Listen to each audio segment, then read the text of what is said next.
اور جب 4 سال رہا، 4 سال کے بعد امام ضحاک جب پیدا ہوا نا تو ہنس رہا تھا۔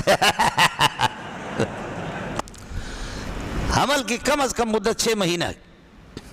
عیسیٰ علیہ السلام صرف التسہیل لعلوم التنزیل محمد بن احمد بن جزی الکلوی انہوں نے لکھا ہے کہ 6 مہینہ اماں جی حاملہ رہی، باقی کوئی بھی نہیں لکھتا۔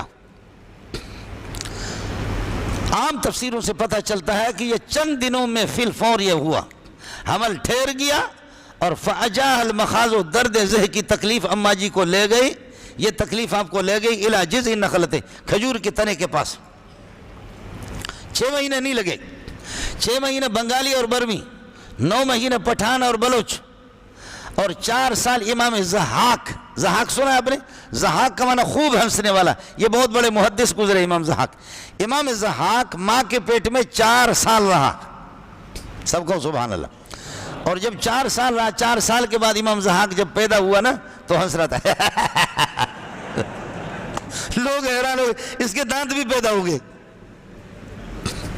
اس وجہ سے اس کو ضحاک کہتے ہیں۔ 4 سال کے بعد 4 سال ماں کے پیٹ میں، ورنہ یہ کہ 9 مہینہ، یہاں نہ 6 مہینہ نہ 9 مہینہ ہے۔ اب خیال کر لینا، زکریا علیہ السلام کو 100 سال یا 120 سال جیسے میں نے اختلاف اقوال آپ کو بتایا، اس کے لیے فرمایا کہ یفعلو کا لفظ کذالک یفعل اللہ ما یشاء، اللہ یفعل ما یشاء، اور یہاں پر یخلقو، سبحان اللہ۔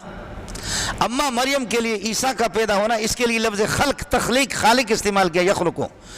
زکریا علیہ السلام کے لیے لفظ یفعلو کا استعمال کیا، اس کی بنیادی وجہ یہ ہے کہ وہاں پر میاں بیوی جوڑا موجود ہے، میاں بینی جوڑا موجود ہے، وہ اتنا خرق عادت نہیں ہے، یہاں ابا نہیں ہے، یہ بہت خرق عادت ہے، اس لیے یخلق کو استعمال کی۔